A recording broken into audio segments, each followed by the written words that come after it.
Hey, Craig Dostie here with Dostie's View, and as I mentioned last time, I want to talk about shovels as a tool for the backcountry. Actually, I suppose you could use it inbounds too to build a kicker, right? But in the backcountry, this is a really important tool. In the bottom line is you need this in case you need to perform an avalanche rescue.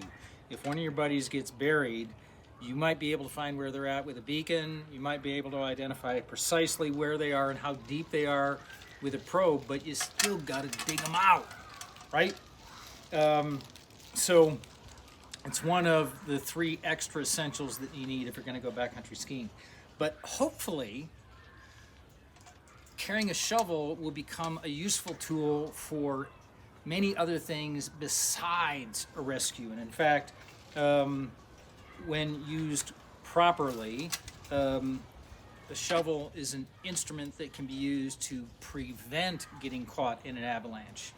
So let's talk about a few things that you want to look for in a shovel. Number 1, make sure the blade is a metal blade. Plastic blades are lighter weight, for sure, but they tend to bounce on hard snow. They don't really dig in and cut it. Ideally, what you want is a steel shovel, because that'll chop through ice.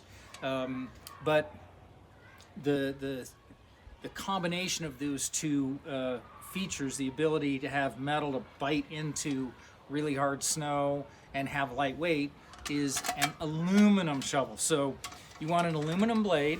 You want to make sure that it's tempered, and then cold work. It has some reinforcing ribs punched into it, and these tend to make it a stronger metal, okay? So it will not easily deflect in hard, icy snow, which can be what you're digging in at the bottom of an avalanche. It may be flowing as something that is relatively soft overall, but as it descends, it gains energy and heats up and then freezes solid into ice. So you need something that is durable enough to be chopping ice. Then you also want to make sure that you have a telescoping handle, something that can shrink small enough to fit in your pack, but expands so that when you're digging, you're not bent over all the time, or you're bent over less. I mean, ideally, I guess I would like a telescoping shovel that goes out to here, but that's a little long. So this is a compromise. And the other thing that I would recommend, if you can find it, is a shovel that not only can be used in a straight mode, but also as a hoe, because a lot of times it's easier to rake snow away. And I think that's the other thing about shovels is it's important to have one, but just like an avalanche beacon, it's important to know how to use it.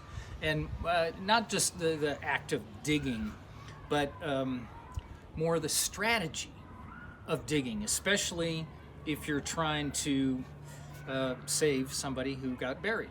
So the key there is it's kind of natural instinct to dig down to a victim. But when you're on a slope, what you want to do actually is find where the victim is, okay? You put a probe in, hopefully you've struck the body, hopefully they're still breathing. And then what you want to do is burrow in and down until you get to the body.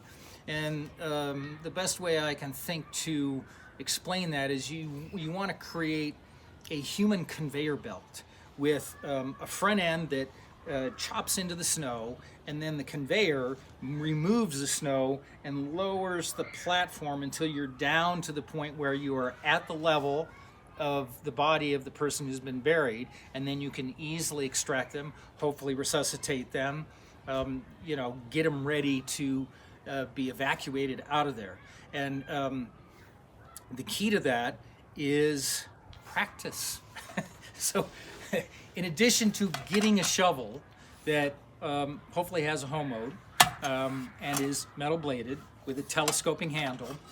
You need to practice a rescue dig.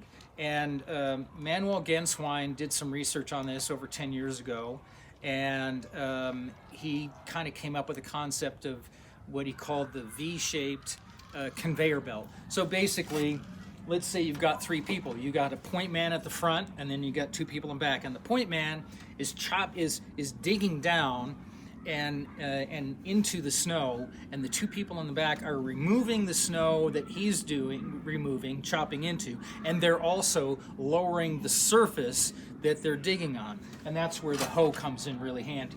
But if you're chopping, you tend to want to be in a straight shovel mode so that you can chop it like that. All right, now, so that's your basic strategy, but there's more to it than just a strategy. You don't pick a point man and that guy stays there. When you're digging in a rescue situation, and I simulated this maybe 8 years ago at an outdoor retailer show, we had a competition and we buried some logs. That was the victim.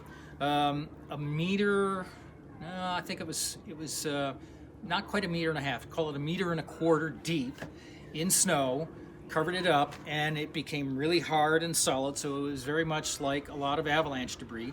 And we had teams, and they were 3-man teams, and we made it a competition to simulate the urgency necessary, but also to see just how long it would take. And I don't remember the exact times, but I do recall that going down 1.5 meters with 3 people, that I believe the winning times were somewhere in the neighborhood of 6 or 7 minutes, which is actually really pretty good. It might have even been less. But the one thing that came out of that was that V shape was not the most efficient for chopping into the snow, because it was hard enough, and because, let's face facts, your victim is not going to be a point. Your victim is a body. Even if they're curled up, it's got some width, right?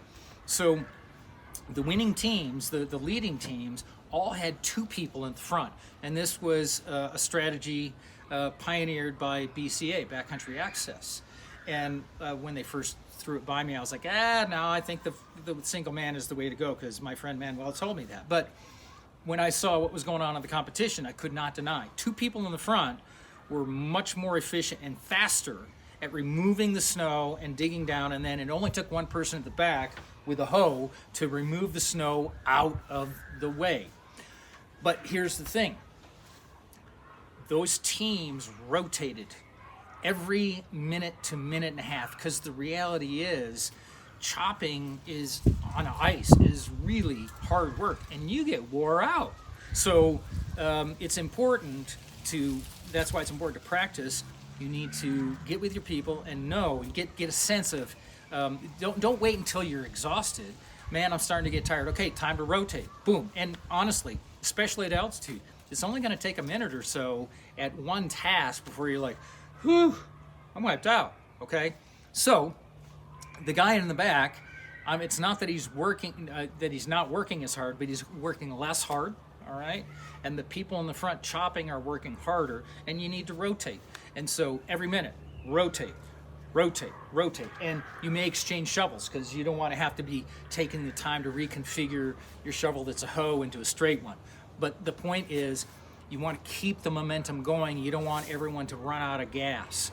And you can maintain a pretty strong pace for about 10 minutes if you're doing that.